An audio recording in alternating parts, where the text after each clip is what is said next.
Williams ಭೂಮಿಗೆ ಬರೋದಕ್ಕೆ ನಡೆಸಿದಂತಹ ಸರ್ಕಸ್ಗಳು ಒಂದೆರಡಲ್ಲ. Sunita Williams ಭೂಮಿಗೆ ಬರ್ತಾರಾ ಅಥವಾ ಅಂತರಿಕ್ಷದಲ್ಲೇ ಇರಬೇಕಾಗತ್ತಾ ಅನ್ನುವಂತಹ ಅನುಮಾನದಲ್ಲೇ ಸುನೀತಾ ಭೂಮಿಗೆ ವಾಪಸ್ಸಾಗಿ ಆಗಿದೆ. ಕೇವಲ 8 ದಿನದ ಕೆಲಸಕ್ಕೆ ಹೋಗಿದ್ರು 9 ತಿಂಗಳು ಇರಬೇಕಾಯ್ತು. ಈಗ 9 ತಿಂಗಳು ಬಾಹ್ಯಾಕಾಶ ವಾಸ ಮುಗಿಸಿ ಬರ್ತಾ ಇದ್ದಾರೆ ಸುನೀತಾ ವಿಲಿಯಮ್ಸ್. ಭೂಮಿಗೆ ಬಂದ ಮೇಲೆ ನಾರ್ಮಲ್ ಆಗೋದಕ್ಕೆ ತಿಂಗಳುಗಳೇ ಬೇಕು. ಸುನೀತಾಗೆ ಬಾಹ್ಯಾಕಾಶ ವಾಸ ಹೊಸದೇನಲ್ಲ. ಆದರೆ ಆಗ ಹೋಗಿ ಬಂದಾಗ ಇದ್ದ ವಯಸ್ಸು, ದೈಹಿಕ ಸಾಮರ್ಥ್ಯ ಈಗ ಇಲ್ಲ.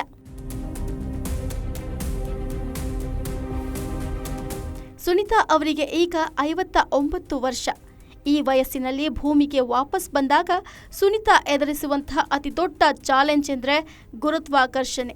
ಸುನೀತಾ ಅವರು ಬಾಹ್ಯಾಕಾಶದಲ್ಲಿದ್ದಾಗ ಅವರ ದೇಹದ ರಕ್ತ ಚಲನೆ ಮೇಲ್ಮುಖವಾಗಿತ್ತು. ಮುಖ ಊದಿಕೊಂಡಂತೆ ಇರುತ್ತಿದ್ದಿದೆ ಆ ಕಾರಣಕ್ಕೆ. ಅಂತಹ ಸುನೀತಾ ವಿಲಿಯಮ್ಸ್ ಭೂಮಿಗೆ ಬಂದ ನಂತರ ಮತ್ತೆ ರಕ್ತ ಚಲನ ಕೆಳಮುಖವಾಗುತ್ತೆ.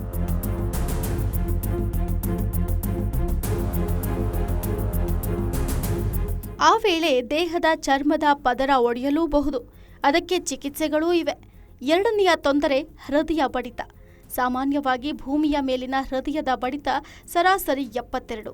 ಬಾಹ್ಯಾಕಾಶಕ್ಕೆ ಹೋದಾಗ ಅಂತರಿಕ್ಷದಲ್ಲಿ ಅದು ಕಡಿಮೆಯಾಗುತ್ತೆ. ನಿಮಿಷಕ್ಕೆ 160 ಬಾರಿ ಮಿಡಿಯಲೂಬಹುದು. ಅದನ್ನು ನಾರ್ಮಲ್ಲಿಗೆ ತರೋದು ಒಂದು ಸವಾಲು. ಅಷ್ಟೇ ಅಲ್ಲ, ರಕ್ತದಲ್ಲಿ ಕ್ಯಾಲ್ಸಿಯಂ ಕೊರತೆಯಂತೂ ಕಾಡೇ ಕಾಡುತ್ತೆ. ಇದು ರಕ್ತ ಕಣಗಳು ದುರ್ಬಲವಾಗುವಂತೆ ಮಾಡುತ್ತೆ. ಕಿಡ್ನಿ ಕೆಲಸ ದುರ್ಬಲವಾಗುತ್ತೆ. ಭೂಮಿಗೆ ಬಂದ ಮೇಲೆ ಅವರಿಗೆ ಹೃದಯಕ್ಕೆ ಸಂಬಂಧಿಸಿದ ತೊಂದರೆಗಳು ಕಾಡೋಕೆ ಶುರುವಾಗುತ್ತೆ.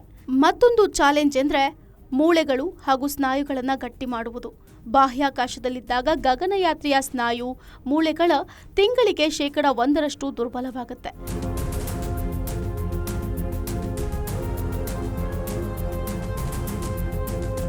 ಸುನೀತಾ ಅವರು 9 ತಿಂಗಳು ಇದ್ದು ಬಂದಿದ್ದಾರೆ. ಅಂದರೆ ಅವರ ಮೂಳೆಯ ಶಕ್ತಿ 9% 10% ದುರ್ಬಲವಾಗಿರುತ್ತೆ.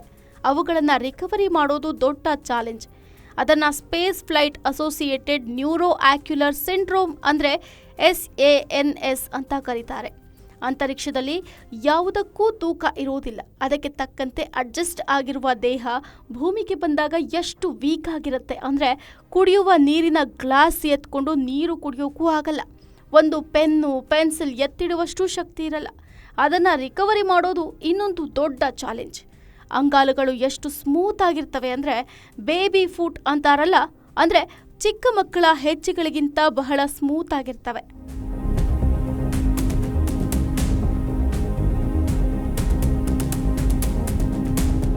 ಒಂದಂತೂ ಸತ್ಯ, ಇನ್ನು ಮುಂದೆ ಭವಿಷ್ಯದಲ್ಲಿ ಸುನೀತಾ ವಿಲಿಯಮ್ಸ್ ಬರಿಗಾಲುಗಳಲ್ಲಿ ನಡೆಯೋದಕ್ಕೂ ಸಾಧ್ಯವಿಲ್ಲ ಅಂತಾರೆ ತಜ್ಞರು.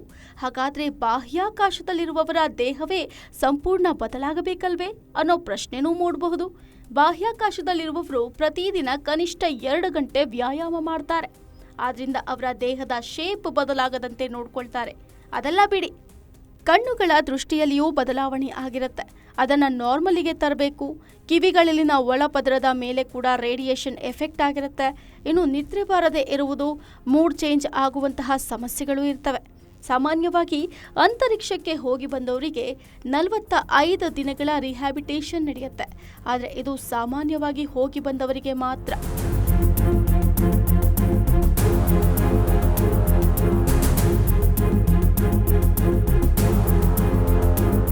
ಸುನೀತಾ ವಿಲಿಯಮ್ಸ್ ಮತ್ತು ಬುಚ್ ವಿಲ್ಮೋರ್ ಬಾಹ್ಯಾಕಾಶದಲ್ಲಿದ್ದು ಬರೋಬ್ಬರಿ 9 ತಿಂಗಳುಗಳೇ ಕಳೆದಿದೆ. ಇದು ವೈದ್ಯರಿಗೂ ಹೊಸದು. ಹಾಗಾದ್ರೆ ಇವರನ್ನ ಹೇಗೆ ಟ್ರೀಟ್ ಮಾಡ್ತಾರೆ ಅನಿಸೋದು ಸಹಜ. ಬಾಹ್ಯಾಕಾಶದಿಂದ ಬಂದವರನ್ನ ತಕ್ಷಣ ಭೂಮಿಯ ವಾತಾವರಣಕ್ಕೆ ಬಿಡೋದಿಲ್ಲ.